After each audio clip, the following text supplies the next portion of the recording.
보내라. 쉘라흐 레카. 아멘. 기도하겠습니다. 성령님, 오늘 주께서 감동하신 말씀을 성령의 감동으로 읽게 하여 주옵소서. 십자가를 선포하며 예수님의 이름으로 기도합니다. 아멘.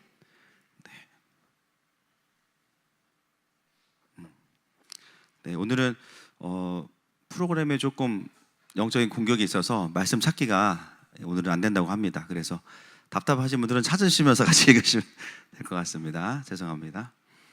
네, 오늘은 이제 민수기 13장인데요. 15장 41절까지 전체가 이제 토라의 말씀이 되겠습니다. 시내산에서 율법과 성막을 통해 세워진 이스라엘이 가나안을 향해서 이제는 움직이게 되어 있습니다. 그래서 이번 토라의 내용은 가나안에 이제 파송된 정탐꾼의 이야기가 가장 핵심의 이야기입니다. 하나님은 이 가나안에 들어가기 위해서 가장 먼저 뭘 하게 하셨냐면 각 지파별로 한 사람씩 뽑아서 그 땅에 정탐꾼을 보내게 하세요. 오늘 본문에 보니까 1절에 보면 명백하게 뭐라고 되어 있냐면 여호와께서 보내셨다 이렇게 되어 있습니다. 여호와께서 보내셨다. 제가 이 토라 포션을 이제 공부하고 배경들을 알아가면서 이제 성경 외에 여러 가지 뭐 기준이 많이 있어요. 뭐 외경, 위경, 또 유다의 미드러시나 또 여러 가지 배경이 있는데 그것들을 쭉 보면서 이제 거르는 것들이 있습니다. 그 중에 예를 들면 이런 부분인데요. 성경과 충돌되면은 어디에 먼저 권위가 있어요? 성경에 권위가 있는 거예요. 그죠? 이 부분도 유대인들 전통에는 뭐라고 나오냐면 하나님께서 명령하신 게 아니라 사람들이 가나안 땅의 7 족속을 무서워해서 미리 정탐꾼을 보내게 했다 이렇게 되어 있어요. 이거는 보충하는 게 아니라 완전히 반대되죠. 그래서 왜냐하면 유대인들을 통해서 토라가 쓰여졌지만 유대인들 역시도 성령의 조명하심이 아니고서는 하나님의 뜻을 알 수가 없어요. 그래서 우리가 성경을 해석할 때 가장 중요한 게 뭐냐면 성경과 관련된 여러 가지 배경이 있지만 가장 중요한 권위는 우리가 캐논이라고 부르는 하나님의 정경, 기준, 하나님의 말씀의 기준이 있습니다. 오늘 민수기는 정확하게 이야기합니다. 여호와께서 정탐꾼을 보내셨다라는 거예요. 그게 쉘라흐 레카의 가장 중요한 것이죠. 여러분, 우리가 어떤 일을 행할 때 또 어딘가를 가야 되거나 무엇인가를 결정해야 될 때 이 파송의 주체는 두려움이 되어서는 안 됩니다. 여호와께서 우리를 보내시는 거예요.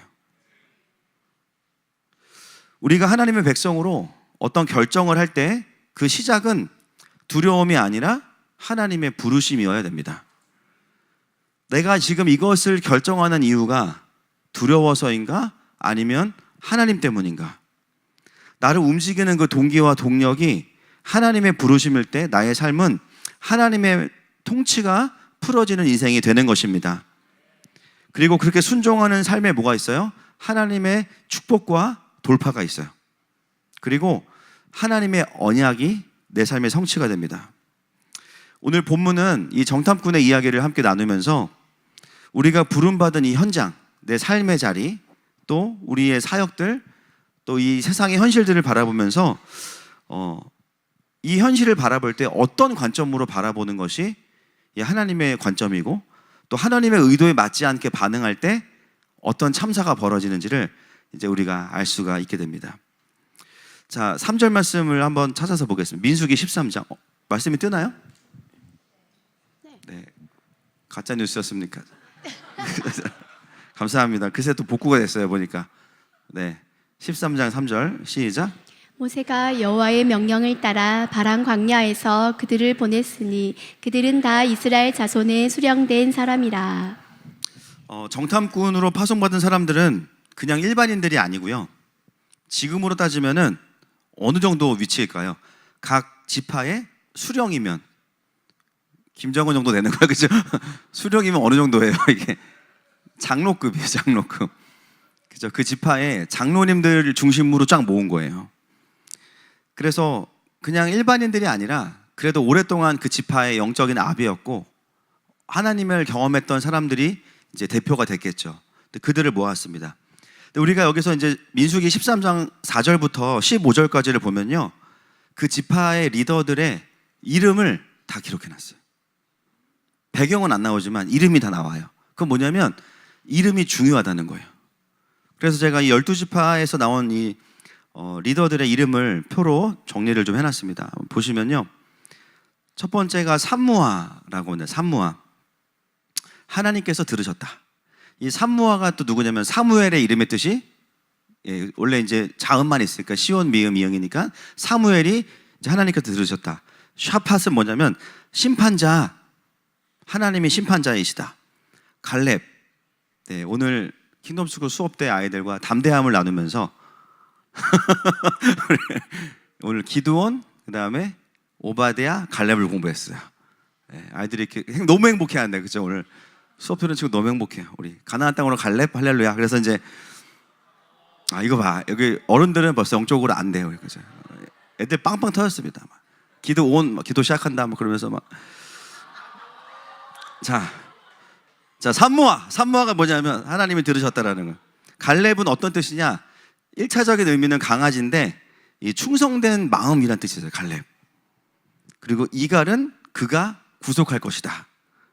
호세아는 누구냐면 여호수아인데요. 예. 이제 여기는 호세아라고 기록을 해놨고, 말디는 나의 구원자, 나의 도망처, 갓디엘, 하나님은 나의 행운이시다, 복이시다. 갓디는 나의 행운, 같은 의미입니다. 암미엘은 하나님의 백성, 수들, 숨겨진 자 또는 비밀, 우리로 따지면 남은 자. 나비, 숨겨진 또는 잠복한 자, 또 남은 자의 개념이죠. 구엘, 하나님의 위엄.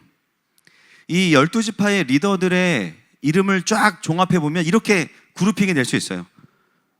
구원과 구속, 통치와 심판, 은혜와 축복, 숨겨진 자와 충성. 이거를 하나로 합치면 우리가 뭐라고 할 수 있냐면, 따라서 하나님의 통치. 12지파의 이름을 하나로 모으면 하나님의 나라요, 하나님의 통치입니다. 모세는 이 12명의 이름을 한 명 한 명 다 기록하고 있어요. 여러분, 하나님께서 이 12지파의 리더들을 부르실 때 하나님이 어떤 마음으로 이들을 부르신 거예요? 이 12지파를 통해서 앞으로 들어가게 될 약속의 땅, 가나안 땅을 통치하길 원하셨던 겁니다. 그래서 이들의 부르심은 단순히 스파이가 아닙니다.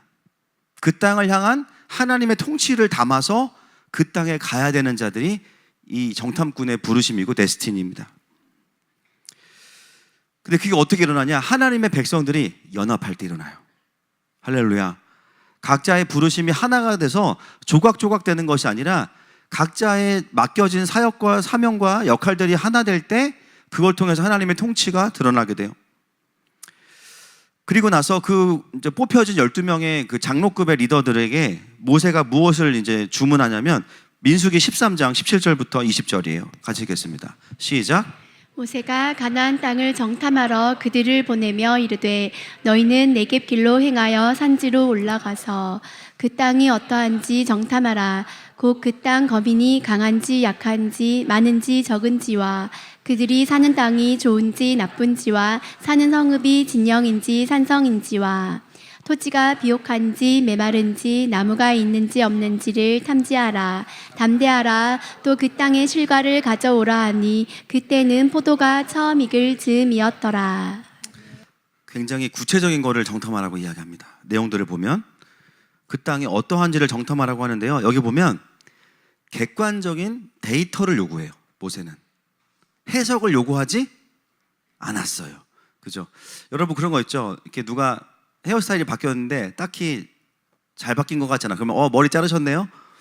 팩트만 얘기하는 분들이 있어요. 어울린다 안 어울린다가 없어. 그게 데이터예요. 정확한 데이터. 그죠?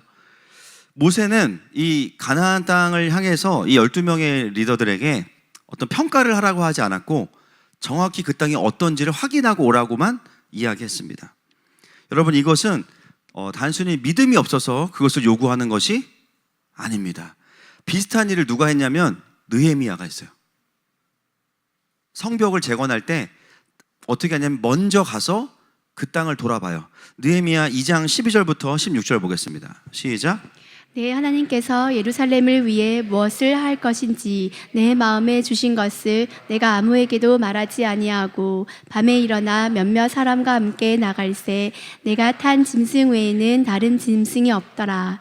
그 밤에 골짜기 문으로 나가서 용정으로 본문에 이르는 동안에 보니 예루살렘 성벽이 다 무너졌고 성문은 불탔더라. 앞으로 나아가 샘문과 왕의 못에 이르러서는 탄 짐승이 지나갈 곳이 없는지라. 그 밤에 시내를 따라 올라가서 성벽을 살펴본 후에 돌아서 골짜기 문으로 들어와 돌아왔으나 방백들은 내가 어디 갔었으며 무엇을 하였는지 알지 못하였고 나도 그 일을 유다 사람들에게나 제사장들에게나 귀족들에게나 방백들에게나 그 외에 일하는 자들에게 알리지 아니하다가. 아멘. 갑자기 광고가 떠올랐습니다. 여러분 이번 주 주일날 예배는 한 번 있습니다. 아시죠? 10시 30분입니다. 네, 까먹을까 봐 제가 우리 13주년 통합 예배라서 10시 반에 같이 한 번으로 드립니다. 느헤미야가요. 예루살렘 성벽 재건에 대한 마음을 받아서 먼저 한 일이 뭐냐면 혼자 그냥 가본 거예요. 가서 뭐 했어요? 그 성벽을 그냥 쭉 돌아봐요. 불타 있으면 불타 있는 대로, 없어지면 없어진 대로 현실을 있는 그대로 봅니다. 믿음이 없어서가 아니라 지금 그 상태를 보고 이제 무엇을 해야 될지를 확인하는 거예요. 여러분 이 성벽을 돌아보면서 느헤미야가 야 이거 안 되겠다, 사람 불러야지, 그렇게 생각했을까요? 하나님 이거는 제가 할 일은 아닙니다. 아무한테도 말 안 하고 오길 잘했다, 뭐 이러지 않았겠죠. 여기서 접자 이런 것이 아니라 그걸 바라보면서 더 뭘 확인했을까요? 하나님의 부르심을 확인했을 거예요. 여러분 이것이 그리스도인이 가지고 있는 킹덤의 마인드입니다. 그리스도인들이 현실을 바라볼 때 우리의 통찰은 어디로부터 와야 되냐면 무너져 있는 현실과 그것을 완성하고 계시는 하나님을 함께 보면서 그 차이를 보는 것이 우리의 비전이에요. 그러면 어떻게 됩니까? 많이 무너져 있을수록 많이 설레요. 할렐루야. 아무것도 없으면 완전히 설레요. 할렐루야. 야, 여기는 우리가 깃발 꽂으면 되는구나, 그런 생각이 드는 거예요. 여러분 내 삶 속에 또한 우리가 가야 되는 선교지에 하나님이 나를 통해서 바꾸기 원하시는 이 세상의 어떤 영역들이 있습니다. 또 죄로 인해서 무너져 있는 상황들이 있어요. 저는 2017년도에 나라에 대해서 깨어나면서부터 제 마음속에 딱 들어온 단어가 건국이었거든요. 아마 기억나실 거예요. 제가 언젠가부터 건국이라는 말을 계속 쓰는 걸 여러분 기억하실 겁니다. 처음에는 현실이 너무 힘들고 어려웠지만 그게 소망이 됐던 건 뭐냐면 와, 우리가 나라를 다시 세우는 세대가 될 수 있구나. 할렐루야. 그 기대감이 오면서 다음 세대들을 키워가고 있고, 실제로 아이들 안에서 건국은요 건물이 아니에요. 하나님의 사람들이지. 이미 우리 다음 세대 아이들 안에 뭐가 있냐면은 대한민국이 있어요. 자유민주주의가 있고 기독교 민주주의가 있고 하나님의 나라가 있어요. 할렐루야. 여러분 이승만 대통령이 가장 어려웠던 게 뭐냐면요, 본인은 모든 게 다 준비되어 있었는데 국민들이 자유민주주의가 뭔지를 몰라요. 그러니까는 너무 이게 어려운 상황이었죠. 지금은 반대입니다. 깨어난 시민들이 있어요. 할렐루야. 나라의 부르심을 정확히 이해하는 사람들이 계속 깨어나고 있고 이틀 전부터 엄청 많아지고 있습니다. 모세와 느헤미야의 공통점은 뭐냐? 이렇게 무너져 있으니까 할 수 없다가 아니라 그래서 하나님이 하셔야 된다는 거예요. 그래서 하나님만이 하실 수 있다는 거예요. 여러분 많이 망가져 있는 사람들, 우리가 꼭 뭐 나라의 관점, 뭐 직업의 관점이 아니라 내면이 많이 무너져 있는 사람들을 볼 때 여러분 어떤 마음이 드세요? 이거 같이 죽자 막 그러세요? 죄송합니다. 분위기가 안 좋아. 그러지 않죠. 너가 지금은 이렇지만 하나님도 살리실 수 있어. 할렐루야. 네. 분명히 하나님도 그 부분 일하실 거야. 이런 마음들을 하나님 막 소망으로 주시는 거예요. 여러분 이것이 하나님의 통치를 풀어내는 자들이, 하나님의 눈을 가진 자들이 세상을 보는 관점이에요. 하나님께서 우리가 기대하시는 것은 이 땅이 회복될 수 없는 이유들을 막 조사해가지고 주님 데이터 분석을 하니까요 이 도시와 나라에는 부흥이 올 수 없습니다. 다른 나라로 옮기시죠. 이런 브리핑할 사람을 원하시는 게 아니에요. 하나님은 누구보다 그 나라와 우리의 사정을 가장 잘 아십니다. 그러니까 하나님께서 원하시는 대답은 그게 아니라는 거예요. 우리가 들어봤을 법한 예화 중에 하나가 있습니다. 제가 이런 예화는 잘 안 하지만 너무 이제 잘 맞는 예화라서 드리는데요. 영국의 어느 한 신발 회사가 아프리카로 새로운 시장을 개척하기 위해서 2명의 영업사원을 보냈습니다. 며칠 후에 첫 번째 직원이 본사에 전화를 했습니다. 사장님, 여기는 가망이 없습니다. 아무도 신발을 신고 다니지 않습니다. 시장 자체가 존재하지 않습니다. 그 말을 들으니까 또 맞는 것 같아요, 사장님이. 그래서 철수해야 되나? 그런데 며칠 있다가 두 번째 직원이 전화가 왔어요. 엄청나게 흥분된 목소리로 전화가 왔어요. 사장님, 대박입니다. 여기는 아무도 신발을 신고 다니지 않습니다. 아직 우리의 경쟁자가 없습니다. 우리의 본사를 아프리카로 옮기시죠. 모든 사람이 우리의 고객입니다. 여러분, 똑같은 현실을 봤는데 전혀 다른 해석과 전혀 다른 결정을 하게 돼요. 환경은 같았지만 뭐가 달랐습니까? 그것을 바라보는 눈이 다른 거예요. 여러분, 이 12지파의 리더들을 뽑아서 하나님이 그 가나안 땅에 보내실 때 하나님께서 기대하시는 게 무엇이었겠습니까?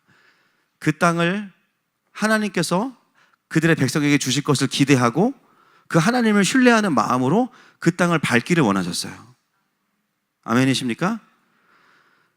모세도 그 땅을 정탐하라고 오라고 하면서 다른 것을 원한 게 아닙니다. 그냥 있는 그대로만 보고 오라는 것이 아니라 그 현실을 가지고 이제는 하나님의 언약과 연결시키려고 정탐꾼을 보낸 거예요. 그럼 우리가 잘 알고 있는 것처럼 그 땅을 다녀온 정탐꾼들의 반응이 어땠습니까? 30절부터 33절입니다. 시작. 갈렙이 모세 앞에서 백성을 조용하게 하고 이르되 우리가 곧 올라가서 그 땅을 취하자 능히 이기리라 하나 그와 함께 올라갔던 사람들은 이르되 우리는 능히 올라가서 그 백성을 치지 못하리라 그들은 우리보다 강하니라 하고 이스라엘 자손 앞에서 그 정탐한 땅을 악평하여 이르되 우리가 두루 다니며 정탐한 땅은 그 거주민을 삼키는 땅이요 거기서 본 백성은 신장이 장대한 자들이며 거기서 네피림 후손인 아낙 자손의 거인들을 보았나니 우리는 스스로 보기에도 메뚜기 같으니 그들이 보기에도 그와 같았을 것이니라. 자, 10명의 정탐꾼의 보고는 뭐였냐면 있는 그대로만을 보고한 게 아니라 거기에 뭘 덧붙이냐면 자기들의 판단과 해석을 덧붙입니다. 오늘 애들하고 대화해 보니까 네피림이 이제 아이들 언어로 바꾸면 이게 어린이 성경으로 바꾸면 진격의 거인으로 바꿀 수 있대요. 네, 그들은 진격의 거인이다 이렇게 하면 애들이 아 그렇구나. 이 10명의 정탐꾼은 뭐냐면 자신들의 판단과 해석을 거기에 덧붙여요. 그리고 거기에 해당하는 워딩을 씁니다.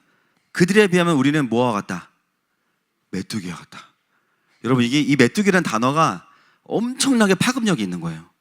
이게 온 이스라엘의 마음을 다 묶어버립니다. 하나님이 그 땅에 이 정탐꾼을 보내신 이유는 하나님의 통치의 이름을 가지고 연합된 그 공동체가 가서 그 땅을 바라보고 오는 거죠. 여러분 생각해 보시면 제가 오늘 본문의 메인은 아닌데요. 지금 잠시 다른 본문을 가려는 유혹이 있지만 오늘은 이제 원고 외의 구절은 찾으면 안 된다고 말씀하셨기 때문에 주님께서 제가 안 가고 설명만 드릴 거예요. 오늘 애드립 전혀 없어요. 설명만 드릴게. 이 네게보를 통해서 간 산지 얘기를 조사해 보면 발각될 수밖에 없어요. 여러분, 그리고 이 12명의 사람들은 지금 광야에서 거의 1년 이상을 제대로 빨래도 못하고 거의 살아있는 거지거든요. 네피림에 있는 장대한 사람에 비하면 누가 봐도 외국인이거든요. 근데 그들이 도시를 막 지나가요. 공격을 안 받았어요. 두 가지 중에 하나겠죠. 투명인간 스킬. 또 하나는 봤는데 적대감이 없던 하나님이 보호하신 거예요. 사실 이 12명의 정탐꾼은 뭘 경험한 사람들이냐면 이미 정탐을 통해서 40일이라는 정탐의 시간을 통해서 그 땅에서도 안전할 수 있다는 걸 경험한 자들이에요. 이거 설교할 걸. 이게 더 좋았는데 보니까. 근데 그런 은혜를 경험하고 나서도 지금 이들의 반응은 뭐냐면 원망과 악평과 하나님의 마음과는 반대되는 판단을 하고 있다는 거죠. 그 비질리의 핵심 키워드가 뭐냐? 메뚜기입니다. 그 비질리는 자기들만의 것으로 끝나는 게 아니에요. 왜냐하면 리더들이잖아요. 여러분, 리더의 한마디가 얼마나 중요한지 아시겠죠? 목장에서, 공동체에서 리더의 한마디는 자기의 문제만이 아니에요. 공동체의 문제입니다. 이 12명의 리더들은 각 지파의 완전 탑 리더들이거든요. 이들이 쓰는 언어가 뭐냐면 우리는 못 들어간다. 우리는 메뚜기다. 그랬더니 그 다음 14장 넘어가서 1절과 2절 말씀 보겠습니다. 시작. 온 회중이 소리를 높여 부르짖으며 백성이 밤새도록 통곡하였더라. 이스라엘 자손이 다 모세와 아론을 원망하며 온 회중이 그들에게 이르되 우리가 애굽 땅에서 죽었거나 이 광야에서 죽었으면 좋았을 것을. 온 회중이 소리를 높여 부르짖으며 밤새도록 통곡했대요. 그 가짜 뉴스를, 배드 뉴스를 듣고 나서 그 열매가 뭡니까? 절망과 원망이고, 그리고 눈에 보이는 모세와 아론을 향한 원망이고요. 이 원망은 어디까지 가냐면 3절 말씀 시작. 어찌하여 여호와가 우리를 그 땅으로 인도하여 칼에 쓰러지게 하려 하는가? 우리 처자가 사로잡히리니 애굽으로 돌아가는 것이 낫지 아니하랴. 이미 소설이 완성이 다 끝났어요. 메뚜기 한마디에 이 넷플릭스 소설이요 시즌 3까지 다 완성이 됐어요. 지금 이미 이들의 생각은 뭐냐면 우리 처자가 사로잡혀서 애굽으로 사로잡혔고 우리는 애굽으로 돌아가는 게 낫다라는 거. 뭐냐면 하나님이 지금까지 하신 일을 완전히 부정해. 그럼 우리는 성경을 통해서 뭘 계속 확인하고 있냐면요, 하나님의 진리에 붙잡혀 있지 않는 우리에게 어떤 일이 발생하는가를 계속 보고 있습니다. 그 메뚜기라는 말 한마디, 우리가 갈 수 없다는 말 한마디, 하나님의 언약과 완전히 반대되는 가짜 뉴스를 듣고 나서는 하나님의 통치의 평강이 있는 게 아니라 원망과 두려움과 눈에 보이는 리더와 하나님에 대한 원망까지 끝까지 가요. 끝까지 가. 그 열매는 뭐냐? 사망으로 끝납니다. 결국은 이렇게 생각하면 어떻게 되냐면 지금 죽자예요. 그냥 어차피 이럴 거면. 그러면서 거기서 끝나지 않아요. 4절 보겠습니다. 시작. 이에 서로 말하되 우리가 한 지휘관을 세우고 애굽으로 돌아가자 하매. 하나님을 부정하고 나니까 눈에 보이는 다른 왕을 세워야 되는 거야. 이제 하나님은 못 믿겠으니까 우리를 다시 데리고 어디로 갈? 가나안이 아니고 애굽으로 돌아가자는 거야. 이 모습은 하나님의 통치를 완전히 부정하고 거절하는 모습이에요. 그동안 경험했던 출애굽의 하나님, 먹이시고 입히시는 하나님, 성막 위에 진짜로 임재하셔서 우리를 다스리시는 그 하나님, 지금도 불기둥 구름기둥이 눈에 보이는데 그 하나님을 눈앞에서 그냥 부정하는 말을 내뱉고 있는 거죠. 여러분, 10명의 정탐꾼들은 초신자가 아니에요. 청년도 아니에요. 이미 출애굽과 그 오랜 토라의 역사와 하나님의 그 이야기를 다 알고 있는 리더들입니다. 근데 그들이 하나님의 통치를 거절하는 말을 뱉는 순간 공동체 전체가 완전히 사망에 묶여버려요. 같은 상황을 보고 온 2명, 여호수아와 갈렙만 반대의 이야기를 합니다. 여러분, 우리가 여기서 알 수 있는 게 있어요. 항상 그런 건 아닌데 하나님의 말씀은 주로 다수보다는요, 그렇죠. 왜냐? 우리가 생각하는 그 상식과 보편이라는 것 안에 하나님의 일하심이 갇혀버리기 때문이에요. 그 한계 안에 갇혀버려요. 이래서 할 수 없습니다. 저래서 불가능합니다. 제가 늘 말씀드리죠. 하나님을 믿지 않아도 할 수 있는 말들은 어쩌면 아닐 가능성이 상당히 높다는 거예요. 늘 그런 건 아니지만. 그렇죠? 근데 이 두 사람의 여호수아와 갈렙은 무엇을 이야기하냐면 거기서 충성스럽고 또 하나님의 구원자 되심에 근거한, 자신들의 이름에 근거한 해석을 이야기합니다. 자, 14장 6절부터 9절입니다. 시작. 그 땅을 정탐한 자 중 눈의 아들 여호수아와 여분네의 아들 갈렙이 자기들의 옷을 찢고 이스라엘 자손의 온 회중에게 말하여 이르되 우리가 두루 다니며 정탐한 땅은 심히 아름다운 땅이라.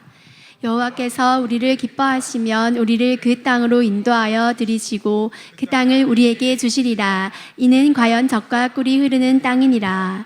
다만 여호와를 거역하지는 말라. 또 그 땅 백성을 두려워하지 말라. 그들은 우리의 먹이라. 그들의 보호자는 그들에게서 떠났고 여호와는 우리와 함께 하시느니라. 그들을 두려워하지 말라 하나. 여러분, 여호수아와 갈렙이 F여서 그런 게 아니에요. 나머지 10명이 T여서 그런 게 아니에요. 지금, 그렇죠? 이거는 MBTI의 문제도 아니고 성향의 문제도 아니에요. 똑같은 과정을 거치고 나서 2명의 고백을 들어보시면요, 그들은 현실에 보이는 것만을 말하는 것이 아닙니다. 그런 현실을 부정하냐? 그것도 아니에요. 현실보다 그 위에 계시는 하나님에 대한 이야기를 하고 있습니다. 같은 땅을 다니면서 이들은 뭘 경험했냐면 말 그대로 그 네피림과 같은 진격의 거인들이 가득한 그 땅에서도 12명의 정탐꾼을 보호하시는 하나님을 본 거예요. 여러분 같으면 거기 정탐꾼 12명으로 가시겠어요? 저랑 중국 가실 분 가시겠냐고. 근데 이 사람 뭘 경험했어요? 12명의 소수가 갔는데 우리가 무사히 돌아오는 경험을 하면서 그 마음에 확신이 생긴 거죠. 이거 하나님이 하시는 거구나. 하나님이 지키시는 거구나. 그들이 집중하는 건 뭐냐면 젖과 꿀이 흐르는 땅을 주셨다라는 기쁨 가운데 있었고요. 그 땅을 우리에게 주시는 것이 하나님의 뜻이다라는 거예요. 그들이 집중한 건 뭐냐? 그 여호와를 거역하지 말라는 거예요. 그리고 그 땅 백성을 두려워하지 말라. 그들은 우리의 먹이라. 할렐루야. 여러분, 메뚜기는 뭘 먹습니까? 풀을 먹어요. 그들은 우리의 풀이다 그러는 거예요. 그리고 그들이 영적으로 본 건 뭐냐면 그들의 보호보좌는 그들에게서 떠났다라고 이야기해요. 여호수아와 갈렙이 그 땅을 거닐면서 느낀 게 뭐냐면 이미 영적인 주도권이 우리에게 있다는 걸 느꼈어요. 이미 우리에게 승리가 있다는 걸 느꼈어요. 그 땅의 신이 뭔지는 상관없어. 그러나 우리의 여호와 하나님이 이 땅의 주인이시다. 그 영적인 기운을 느끼고 돌아왔기 때문에 선포하는 거죠. 그들의 보호자는 그들에게서 떠났고, 그리고 우리의 보호자이신 만군의 여호와 하나님은 우리와 함께 계신다. 그래서 두려워하지 말라는 거예요. 여러분, 같은 땅을 같은 시간 다니고 왔는데요, 완전 정반대의 이야기를 하는데 훨씬 더 많은 사람들은 하나님의 언약과 반대되는 이야기를 합니다. 여호수아와 갈렙은 그 땅의 아름다움을 보면서 어떤 마음이었을까요? 거기에 있는 네피림들을 본 게 아니라, 야, 이게 우리 거라고? 할렐루야. 여기다가 교회 짓고, 여기다가 우리 까치마을, 뉴 까치마을 만들고, 그래서 주차장은 한 세대당 5대씩, 할렐루야. 주차봉 절대 만들지 말자. 사택은 여기다가 만들고 뭐 하자. 거기 다니면서 눌리고 온 게 아니야. 막 계획을 잔뜩 세워가지고 온 거예요, 이미. 우리 오늘 라이징 라이언, 이 땅은 주의 것, 할렐루야. 오늘 우리 마지막 찬양, 주님이 주신 땅으로. 여러분들 보니까 확실히 한국 사람들은 땅을 좋아해. 땅 주신다니까 다 손들고 찬양하시다. 이 산지를 취하리라 막. 이미 여호수아 갈렙 뭐냐면 그 땅을 믿음으로 취하고 온 거예요. 무엇 때문에? 정신 승리가 아니고 하나님의 언약 때문이에요. 현실을 무시한 게 아니라 현실 가운데 일하시는 하나님을 보고 이야기한 거예요. 여러분, 이 정탐이라는 단어는요, 원어의 정확한 뜻은 찾다, 발견하다입니다. 하나님의 이름을 가진 정탐꾼들이 가서 발견해야 되는 것은 뭐냐면 그 땅에서 일하시는 하나님을 발견하고 와야 돼요. 그래서 우리가 할 수 없다는 결론은 하나님의 의도가 아니었어요. 이미 우리에게 이 땅을 주셨구나. 가도 될지 말지를 결정하기 위해 간 것이 아닙니다. 하나님이 주신 땅이 얼마나 좋은 것인지, 또 우리의 힘으로는 이길 수 없는 것은 확실하지만 그게 절망이 아니라, 그래서 여기를 이긴다면 하나님은 살아계신다라는 거죠. 그러나 10명의 정탐꾼들은 그렇게 반응하지 못한 것입니다. 이래서 안 되고 저래서 안 된다. 그 고백이 입술에 가득했어요. 여러분, 하나님의 통치를 풀어내는 우리들의 입술 안에 있어야 되는 말이 무엇일까요? 하나님의 언약만 있어야 됩니다. 내 삶에 하나님께서 일하시지 않는다고 느껴지는 이유, 하나님의 일하심이 드러나지 않는 이유는 뭐냐면 상황이 어려워서가 아니라 오늘 본문에 근거하면 나의 정탐의 눈에 문제가 생긴 거죠. 나의 삶과 사역을 바라보는 나의 해석과 시선이 여호수아와 갈렙이 아니라 10명의 정탐꾼과 동일하다면 우리도 똑같은 고백과 똑같은 열매 속에서 살아갈 겁니다. 결국은 뭐의 문제입니까? 상황의 문제가 아니고 해석의 문제인 거예요. 하나님의 약속과 그분의 계획과 그 계획 가운데 지금 하나님이 하시는 일들을 바라보면서, 아, 하나님이 지금 이런 것들을 하고 계시는구나. 완벽하진 않지만 하고 계시는 그 일에 힘을 싣고 순종하면서 가다 보면 어떻게 되냐면 젖과 꿀의 땅을 누리게 돼 있습니다. 여호수아와 갈렙은 데이터를 보고도 하나님의 언약을 기준으로 삼았어요. 그들은 우리의 먹이다라고 선포했습니다. 여러분, 우리는 메뚜기가 아니라 다스리는 자입니다. 하나님 나라의 정탐꾼은 현실 분석하는 자들이 아니라 자기의 판단을 말하는 자들이 아니라 그 현실 위에 일하고 계시는 하나님의 언약을 선포하는 자들입니다. 여러분, 그래서 우리가 돌아봐야 될 게 뭐예요? 지금 내 삶의 현실 분석과 대처만 있는 것이냐, 아니면 나의 삶이 하루하루이지만 이 속에서도 하나님께서 하시는 일이 무엇인지를 발견하고 계십니까? 그 언약과 소망이 내 삶에서 어떻게 이루어지는지를 보고 선포할 수 있어야 하는 것입니다. 여러분, 우리는 하루에도요, 내 마음의 정탐꾼들이 우리도 있어요. 이쪽에는 여호수아와 갈렙이 있고 이쪽에는 나머지가 다 있어. 누구의 이야기를 듣고 계세요? 정답은 왔다리 갔다리면서요. 왔다리 갔다리. 그래서 여호수아 갈렙이랑 친할 때, 성령님과 친할 때는 좀 평강이 있다가, 그죠? 뭐 시어머니, 어머니, 뉴스, 세상의 소리가 이제 다 어차피 몇 명의 정탐꾼의 소리인데 그게 들어오면은 이제 불안하고 뭔가 내가 조급해지기 시작하는 거죠. 여러분, 지금 우리의 삶과 또 하늘마음교회를 통해서 하나님께서 하신 일들을 보면 지금 우리 공동체는 아직까지는 제가 보니까 어느 쪽인가요? 네피림 어느 쪽이에요, 우리가? 네, 외모는 네피림이지만, 그죠? 여호수아와 갈렙 쪽이죠. 예. 아, 이게 가능할까? 해보자. 됐네? 가능할까? 해보자. 됐네? 여러분, 일본 교회에 지금 계속 세 가족이 온대요. 심지어 이번 주에는 미국에서 사람이 왔대요, 미국에서. 또 어제 사토루 목사님이 저한테 그 처음 이 한국에 오셨을 때 부탁한 게 있어요. 본인이 정기적으로 한국에 나와서 설교할 수 있기를 원한다 그래서 그때는 그 누구도 목사님을 몰랐고 초청하지도 않았어요. 근데 지금 한 달에 한 번씩 나오시는데 이번 주에도 지금 가까운 분당에 있는 교회에 오셔가지고 3일 동안 하루에 6시간씩 집회를 인도하고 계십니다. 그리고 주일날은 성남사랑의 교회에 가서 설교하시고 1부, 2부. 제가 어제 이제 집회로 오셨길래 가까우니까 들려서 이제 같이 식사하면서 밥을 사드리려고 갔는데 생각해보니까 밥을 얻어먹어야 될 것 같은 거죠. 형이잖아, 또 형인데 또 밥을 사야 된다 했더니 저한테 어떻게 했는지 아세요? 냉면 그릇 딱 붙잡더니 고쳐서 담아 대시다. 잘 먹겠습니다. 이분은 놀면 뭐하니 일본어 버전을 보신 분입니다. 여러분, 어떻게 지금 이런 일들이 일어나고 있습니까? 현실만 봐서는 이런 사역을 할 수가 없어요. 이 교회는 될 것 같은데 그런 교회를 가서 사역한다? 그것도 주님의 은혜지만, 그렇죠? 사실 저희는 그런 방식으로 사역을 해오지 않았습니다.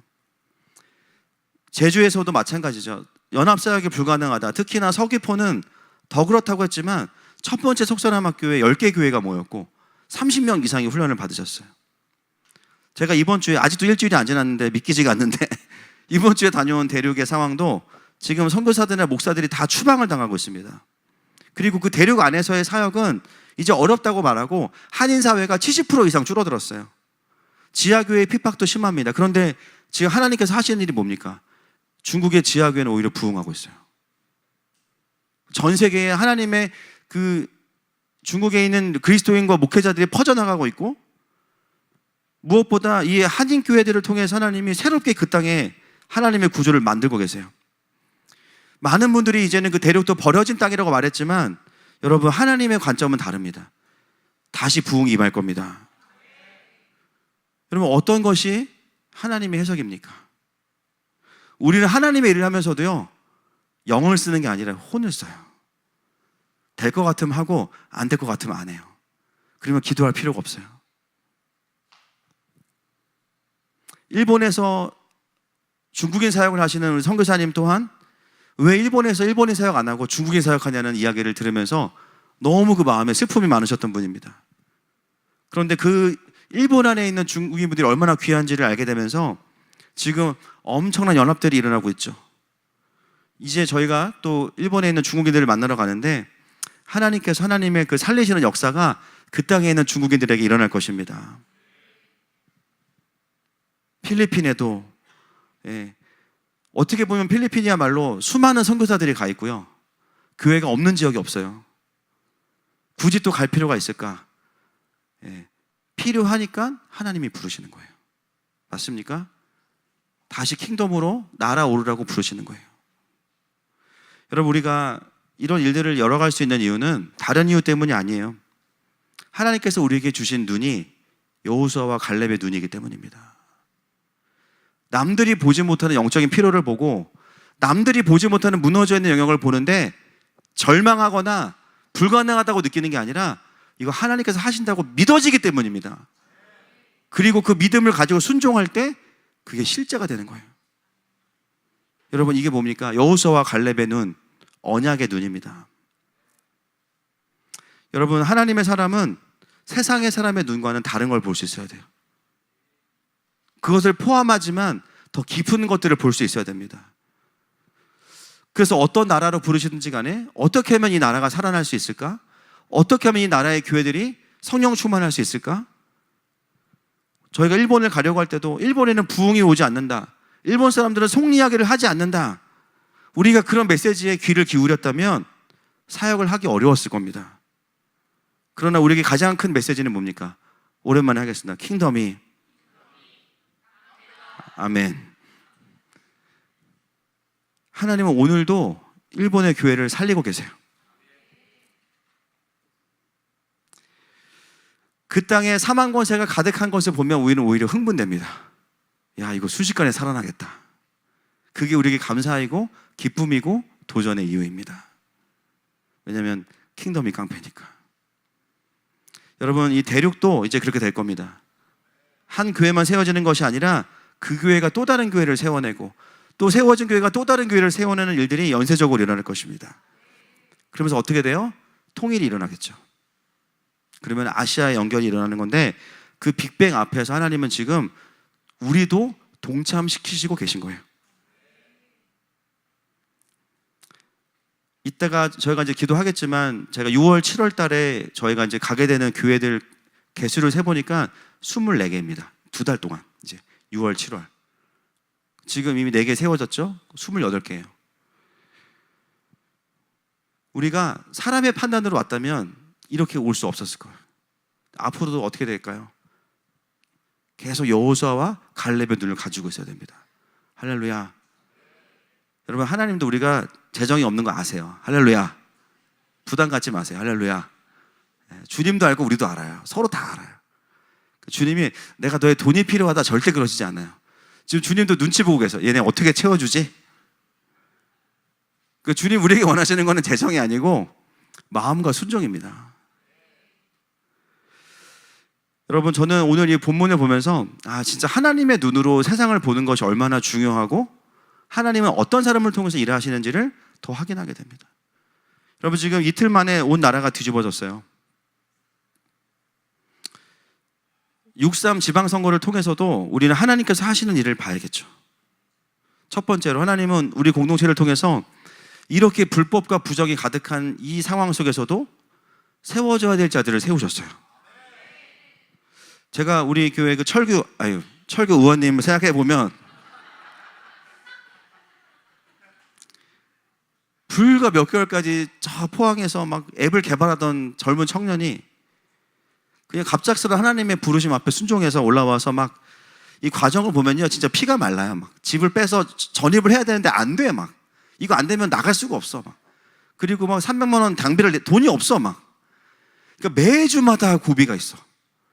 마지막에도요, 그 집이 또 단기로 얻어가지고요, 선거 전전달인가 빼야 된다는 거야. 또 막 주인한테 사정하고 막 결국 어떻게 됐냐?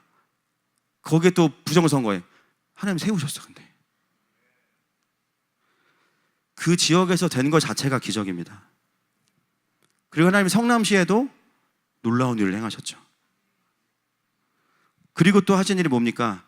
이 부정선거와 선관위의 무능이 아니라 이상하다라는 게 더 드러났습니다. 감사한 건 감사한 거고 이제 싸울 건 싸워야 돼. 할렐루야. 여러분, 우리가 나라를 위해 기도하면서요, 특정 정당의 승리를 위해서 기도하거나 어떤 정치적인 이득을 위해서 기도한 게 아니에요. 우리가 기도한 거 2가지밖에 없어요. 하나님, 이 시대 가운데에도 느헤미야를 세워달라고 기도했고 부정과 불법이 드러나게 해달라고 기도했어요. 우리는 선거 전날까지도 24시간 경배했잖아요. 여러분, 지금 일어난 상황이 어떤 겁니까? 그 재단의 열매입니다. 송파와 강남을 위시로 한 소위 보수 우위 지역에 집중된 17개 이상의 선거 투표소에 투표용지가 부족한 초유의 사태가 벌어졌습니다. 여러분 살면서 투표용지 부족해서 투표 못 해봤다는 얘기 들어보셨어요? 송파 거기 잠실 7단지에 아침 10시부터 투표지가 없었대요. 아침 10시부터. 여러분 투표지는 당일 투표지는 이미 몇 주 전에 인쇄가 돼가지고 넉넉하게 준비가 돼 있어서요. 투표지가 부족할 일이 없어요. 실제로 독일의 베를린에서는 100명 정도가 투표를 못했을 때 어떻게 했냐? 전체 재선거했습니다. 여러분 이거 재선거 할 이유예요 사실. 그리고 이 방법을 쓴 사람이 누구냐? 베네수엘라의 마두로입니다. 투표를 딜레이 시켜가지고 자기가 원하는 걸 얻었고요. 지금 서울시장 선거 얘기 들으셨죠? 6명의 후보가 있어야 되는 투표지인데 많은 사람들이 받은 투표지가 2명밖에 없어요. 1번, 2번. 여러분 실수로 내가 지웠어 나머지 4명을. 가능합니까 그게? 관리 부실로 4명이 지워졌어요? 그러지 않죠. 선거를 아직 끝나지 않았는데 개표를 시작해. 여러분 이 자체만으로 이 선거는 무효입니다. 지금 대한민국은 어떻게 하고 있냐면 투표를 하지 못해서 항의하는 국민들을 경찰들이 때리고 끌어내리고 있어요. 지금 수정구에서 이번에 이제 저희 참관인분들이 잡아낸 얘기를 들어보니까 투표지는 롤 형식으로 나오기 때문에 중간에 공백이 있을 수가 없거든요. 제가 띄우진 않겠습니다. 투표지 위에 블랭크가 있는 다르게 인쇄된 투표지가 나왔고요. 안산시 비례대표가 성남시에서 나왔어요. 저는 사실 계엄 이후로 깨어날 사람 다 깨어났다고 생각했거든요. 근데 하나님은 대단하신 것 같아요. 더 깨우시는 거예요 지금. 제가 지금 동아리 만들고 있잖아요. 지금 저희 신학교 동아리 대학원생들 얘기하는 걸 들어보니까 신대원생들이 이번 6.3 지방선거를 통해서 대화의 주제가 바뀌었대. 밥 먹으면서 야 너 그거 들어봤어? 투표용지가 부족하대. 조금만 알아보면 이게 말도 안 된다는 얘기라. 왜냐하면 이미 출력된 투표용지가 모자라다는 것은 뭐냐면 당일 투표 전에 다른 용도로 쓰여진 거예요. 여러분 투표용지를 어디에 쓸 수 있을까요? 생각해 보세요. 1번 교회 헌금한다. 2번째 절에 바친다. 3번째 다른 투표에 쓴다. 정답은? 그렇죠. 투표지를 어디다 써? 그걸로 뭐 버스를 타요? 이게 뭐 회수권이야 뭐야? 이게 말이 안 되는 일이 벌어진 거예요. 그래서 지금 신대원 전사들이 저희 그 시국선언한 전사님한테 와가지고 시국선언 해줘서 고맙다고 이야기하고 오늘부터 아마 서울대부터 다시 더 많은 사람들이 시국선언을 하기 시작해요. 전도사들이 차 타고 잠실에 투표지 지키러 가고 막 지금 그러고 있어요. 여러분 지금 하나님 뭐 하고 계십니까? 국민들의 주권을 말살하고 이 기독교 자유민주주의의 근간을 무너뜨리고 이 나라의 부르심을 지우고자 하는 그들이 진짜 내란 세력이에요. 그거를 하나님 드러내고 계신 거예요. 여러분 이걸 해석할 수 있으려면 킹덤의 눈이 없으면은 보이지 않습니다. 우리는 하나님이 열어주시는 대로 가야 되는 거예요. 단체장들 모여서 성남시 안에서도 이것을 우리가 이제 잘 풀어가야겠죠. 저는 원래 시장님 그 해단식 오라고 했는데 안 가려고 그러다가 가서 시장님은 안 보고 거기 있는 리더들 만나서 좀 대화하고 왔습니다. 지금 우리가 이제 감사한 것도 있지만 진짜 해야 될 일이 이제 시작이다. 여러분 대한민국을 하나님이 포기하지 않으십니다. 제가 이번에도 보면서 야 이들이 굉장히 당황하고 있구나. 중국에서 오셨으니까 당황하셨어요? 그렇죠? 그러니까 당황하니까 막 이상한 표 집어넣고 막 난리도 아니에요. 여러분 여호수아와 갈렙은 어떤 사람들이냐면 소수이지만 하나님이 하시는 일을 계속 말하는 사람들이에요. 10명의 정탐꾼과 온 이스라엘이 비웃고 원망하고 돌 던지고 과거로 돌아가자고 말해도 그거 무시하고 지금 하나님이 하시는 그 편에 서야만 살 수 있다는 얘기를 하는 사람들이 여호수아와 갈렙이에요. 아멘이십니까? 네. 그것이 오늘 본문이 말하고 있는 하나님의 눈을 가진 정탐꾼이 해야 되는 일인 것이죠. 여러분 우리의 삶에서도 하나님의 일하심과 언약을 찾아서 선포하는 자가 되시기를 축복합니다. 중요한 건 뭐냐면 이스라엘은요 여호수아와 갈렙의 이야기를 들은 게 아니라 누구의 이야기를 들었어요? 그래서 레거시 미디어를 들은 거예요. 10명의 정탐꾼의 이야기가 훨씬 더 많은 사람이 이야기하니까 이게 옳은 것처럼 느껴지는 거예요. 들어보면 상식적이야. 그들의 이야기를 듣습니다. 그리고 그 열매가 뭐냐? 민수기 14장 28절부터 33절입니다. 시작. 그들에게 이르기를 여호와의 말씀에 내 삶을 두고 맹세하노라. 너희 말이 내 귀에 들린 대로 내가 너희에게 행하리니 너희 시체가 이 광야에 엎드러질 것이라. 너희 중에서 20세 이상으로서 계수된 자 곧 나를 원망한 자 전부가 여분네의 아들 갈렙과 눈의 아들 여호수아 외에는 내가 맹세하여 너희에게 살게 하리라 한 땅에 결단코 들어가지 못하리라.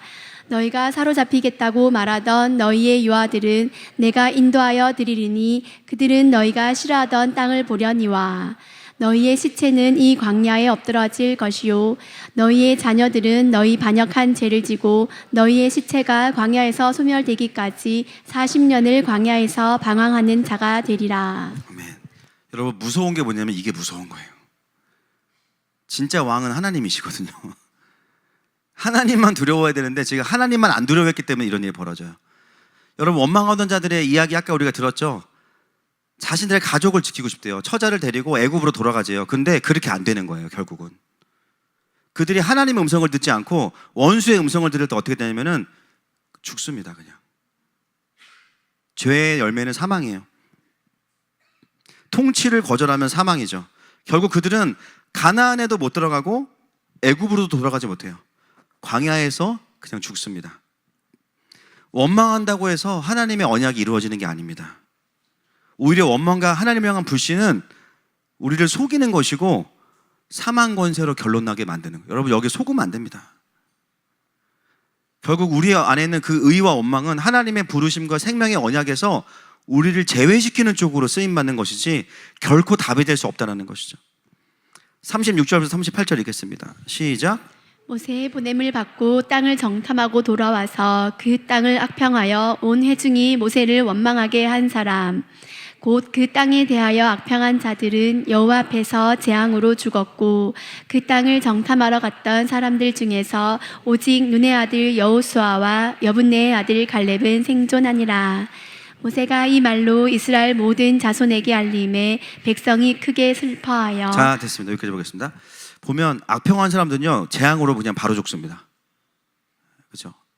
이들에게는 양복 없어요. 왜냐하면 본인만 죽은 게 아니에요. 이스라엘 다 죽인 거예요 지금. 살인마 오브 살인마입니다 이게 지금. 그 부정적인 정탐꾼들은 자신만이 아니라 공동체를 엉망으로 몰아넣어서 다 심판받게 했기 때문에 하나님 절대로 이것을 넘어가지 않으셨어요. 민수기 14장은 거기서 끝나지 않고요. 그 다음 또 한 가지의 사건을 짧게 기록합니다. 좀 아까 읽었던 39절부터인데요. 40절부터 43절까지 보겠습니다. 시작. 아침에 일찍이 일어나 산 꼭대기로 올라가며 이르되 보소서 우리가 여기 있나이다. 우리가 여호와께서 허락하신 곳으로 올라가리니 우리가 범죄하였음이니이다. 모세가 이르되 너희가 어찌하여 이제 여호와의 명령을 범하느냐. 이 일이 형통하지 못하리라. 여호와께서 너희 중에 계시지 아니하니 올라가지 말라. 너희의 대적 앞에서 패할까 하노라. 아말렉인과 가나안인이 너희 앞에 있으니 너희가 그 칼에 망하리라. 너희가 여호와를 배반하였으니 여호와께서 너희와 함께하지 아니하시리라 하나. 여러분 이게 얼마나 웃깁니까? 그전에는 못 가겠다고 막 난리치다가 주님이 뭐라고 하시니까 이제 또 가겠다고 난리치는 거예요. 근데 지금은 언약의 근거에서 믿음으로 가는 게 아니라 하나님의 그 심판의 메시지가 오니까 두려워서 뒤늦게 우리가 거기 그 땅에 들어가겠다는. 근데 보면 모세와 하나님은 같이 가지 않으세요. 이거는 뭐냐 또 성급한 거죠. 가야 될 때는 안 가. 가지 말아야 할 때는 가. 딱 이 우리의 모습인 거예요. 그렇죠? 어떻게 해요? 주님이 너희 중에 계시지 않는데 올라가지 말라고 말씀하셨어요. 너 지금 가면 패한다. 근데 가요. 43절에 아말렉과 가나안 앞에서 그들이 진멸당합니다. 44절에 진멸당해요. 45절 읽어보겠습니다. 45절 시작. 아말렉인과 산간지대에 거주하는 가나안인이 내려와 그들을 무찌르고 호르마까지 이르렀더라. 자기들끼리 갔다가 다 죽어요. 여기도 열매가 뭐냐면 사망이에요. 안 가는 것도 불순종, 가지 말아야 될 때 가는 것도 불순종이에요. 믿음으로 반응해야 될 때는 불신앙과 원망으로 반응하고, 주님이 기다리라고 하실 때에는 조급함으로 넘어가고, 결론은 똑같습니다. 여러분, 그래서 하나님의 통치를 풀어내는 사람들의 특징은 뭐냐? 느리고 빠르고가 중요한 게 아니라 지금이 하나님의 때이냐라는 거죠. 지금이 하나님의 파도를 올라타야 되는 것이냐라는 겁니다. 때로는 굉장히 빨라 보여도 하나님의 파도가 오면은 타야 사는 겁니다. 할렐루야. 때로는 아무리 내가 보기에는 지금이야 해도 하나님이 파도를 보내시지 않으면 기다려야 돼요. 이건 어떤 답이 있는 게 아니에요. 주님의 때가 아니면, 모세와 회막이 움직이지 아니하면 가면 안 되는 겁니다. 지금 이스라엘은 우리에게 이 13장, 14장을 통해서 뭘 보여주냐면 반대로 하면 죽는다라는 걸 보여줍니다. 여러분, 주님이 가실 때는 가야 되고요, 멈출 때는 멈출 수 있어야 됩니다. 그 14장까지의 큰 스토리가 끝난 다음에 15장에 보면 갑자기 뭐가 나오냐면 제2의 율법이 딱 나와요. 6월절에 법이 나옵니다. 1절부터 31절인데 여기서는 이제 제사와 은혜의 법이 같이 나오는데요, 여기의 본문의 핵심 뭐냐면, 아니 갑자기 왜 율법이 또 나오지? 15장 2절 말씀 보겠습니다. 15장 2절 시작. 이스라엘 자손에게 말하여 그들에게 이르라. 너희는 내가 주어 살게 할 땅에 들어가서. 여러분, 15장을 2절을 모르면 이해를 못 하십니다. 2절이 중요해요. 여러분, 14장까지는 뭐냐면 불순종한 세대에 대한 죽음을 다 말씀하셨는데요, 15장에 다시 뭐가 나오냐면, 그렇죠, 그 땅에 더 들어간다는 얘기를 하시는 거야. 이게 뭐냐면 하나님의 언약의 신실하심이에요. 들어갈 수 없는 자들은 심판, 그러나 언약은 유효하니까 이런 자들이 아니고서 다시 나와 함께 갈 자들은 하나님의 율법, 하나님의 통치 안에 있는 자들은 생명 가운데 이 땅에 들어가게 될 거야. 그럼 너희들은 다시 13장, 14장을 반복하지 않기 위해서 이걸 해야 돼. 하나님의 통치의 말씀을 다시 풀어주시는 내용이 15장입니다. 여러분, 하나님은 신실하신 분입니다. 그래서 우리가 봐야 되는 거 뭐냐면, 여호수아와 갈렙 안에 있어야 되고요, 모세와 회막이 떠나지 않으면 떠나지 않는 곳에 있어야 됩니다. 자꾸 우리가 10명의 정탐꾼이나, 그죠? 성급하게 산에 올라가는 사람들의 끼면 안 돼요. 그러면서 15장의 후반부에 가면 이제 한 가지가 있는데 중요한 요거까지만 보겠습니다. 38절부터 41절 시작. 이스라엘 자손에게 명령하여 대대로 그들의 옷단기에 술을 만들고 청색끈을 그 귀에 술에 더하라. 이 술은 너희가 보고 여호와의 모든 계명을 기억하여 준행하고 너희를 방종하게 하는 자신의 마음과 눈의 욕심을 따라 음행하지 않게 하기 위함이라. 그리하여 너희가 내 모든 계명을 기억하고 행하면 너희의 하나님 앞에 거룩하리라. 나는 여호와 너희 하나님이라. 나는 너희의 하나님이 되려고 너희를 애굽 땅에서 인도해 내었느니라. 나는 여호와 너희의 하나님이니라. 아멘. 여기 보면 하나님께서 이 새롭게 땅에 들어가야 될 자들에게 명령하시는 것 중에 신선한 게 있어요. 옷 밑에 뭘 달라고 말씀하시냐면은 술. 옷 밑에 참이슬이 아니라 뭐냐면 이렇게 뭐라 그래야 되지? 술 뭐라 그래야 되지? 이렇게, 그죠? 그거 술, 그죠? 그거요. 그거를 달라고 말씀하시는 거예요. 왜 달아야 되냐? 그것이 뭐냐면 그걸 통해서 이 술은 너희가 보고 여호와의 모든 계명을 기억하여 준행하고 너희를 방종하게 하는 마음과 눈의 욕심을 따라 음행하지 않게 하기 위함이라. 뭐냐면 하나님의 언약 안에 머물 수 있는 장치입니다. 이 술은. 그래서 이건 중요한 거예요. 그런 아픔의 역사를 겪었죠. 13장, 14장에서. 그럼 그 자녀 세대들이나 새롭게 나오는 세대들이 다시 이제 주님과 동행해야 되는데 이걸 반복하지 않기 위해서 장치를 딱 달라는 거예요. 그래서 자기 객관화가 안 될 때가 가장 문제거든요. 우리가 딱 상처에 잡히는 순간 내가 아니요. 드라마 주인공이지, 그죠? 내가 분노에 잡히는 순간 내가 아니야. 내가 야식에 잡히는 순간 내가 아니야. 정신은 치킨 뼈만 남아있죠, 그죠? 어느 순간 그 배달의 민족을 기다렸던 시간은 기억이 안 나죠, 그죠? 이게 뭐예요? 우리가 영적인 객관화가 안 되면 어떻게 되냐? 망하는 겁니다. 우리의 삶에서 영적인 객관화가 될 수 있는 장치가 이 술에 해당하는 것이 돼야 됩니다. 그럼 뭐가 그런 기능을 할 수 있을까요? 옷에 막 술을 달고 다녀요, 막? 네. 우리 한동안 우리 교회 어떤 청년이 옷을 입고 다니는데 친구가 그 옷을 만드는 회사에 있다는데 옷마다 자물쇠가 다 달려있어. 근데 열려있는 자물쇠가 잠긴 자물쇠야, 막. 전 그걸 볼 때마다 나 하나님께 마음 닫고 있어. 이렇게 저 느꼈어요, 개인적으로. 근데 그 친구 그런 시간이 있었거든. 근데 하나님이 예쁜 아내를 주시면서 그걸 안 입고 다니더라고, 그때부터. 주님, 저는 마음을 열었어요. 이렇게 된 거예요. 누구라고 말은 안 하겠습니다. 장치야, 장치. 자기 보면 장치가 딱 있는 거야. 뭔가 하나님이 내 삶에 내가 딱 어떤 바운더리를 벗어나지 않도록 하시는 하나님의 그 장치가 뭘까요? 여러 가지가 있을 수 있습니다. 여러분, 우리가 영적으로 내가 나를 보지 못할 때, 객관화가 안 될 때, 여러분 신앙생활도 그렇고 상담도 마찬가지지만 객관화가 되기 시작하면 바뀌기 시작해요. 제가 우리 교회에서 객관화를 정말 잘하는 성도 한 분을 제가 발견했습니다. 나이도 많지도 않아요. 굉장히 어려요. 근데 언어 자체에 객관화되는 언어가 있어. 제가 얼마 전에 저희 집에서 이제 교회로 오는데요, 한결이가 막 뛰어오는 거야. 한결이 아세요? 들어는 보셨어요? 엄청 심각한 표정으로 오면서 한결이가 저한테 한결이 지금 놀이터 가요 그러더라고. 본인인데 야, 얘는 객관화 천재다 진짜. 자기를 자기라고 하지 않고 한결이라고 말하는 것 자체가 이미 객관화가 된 거야. 한결이 밥 먹어요. 한결이 슬퍼요. 그러니까 매사에 객관화가 돼 있어. 여러분, 한결이에게 배우시기를 축복합니다. 내가 지금 말씀을 떠나 있는지를 우리가 모른다니까요. 이게 우리가 주정신이 아니고 제정신이 돌아오면 몰라요. 내가 지금 상처에 잡혀가지고 저 멀리 가고 있는데 몰라. 쟤만 그런 게 아니야. 나도 그래요. 다 똑같아요. 지금 내가 의에 잡혀가지고 지금 누구 죽이고 있는데 몰라요. 두려움에 잡혀가지고 막 극도의 포비아의 반응을 보이고 있는데 몰라요. 상처에 잡혀가지고 막 피해의식에 쩔어 있는데 몰라요. 원망에 잡혀 있는데 몰라요. 브레이크가 없어. 이 술이 없는 거예요. 그 역할을 감당할 수 있는 게 뭘까요? 공동체입니다. 공동체. 내가 저 멀리 가려고 할 때 한번 툭 쳐줄 사람이 있으면요, 사는 겁니다. 그래서 하나님이 공동체가 없으면 안 된다고 말씀하시는 거예요.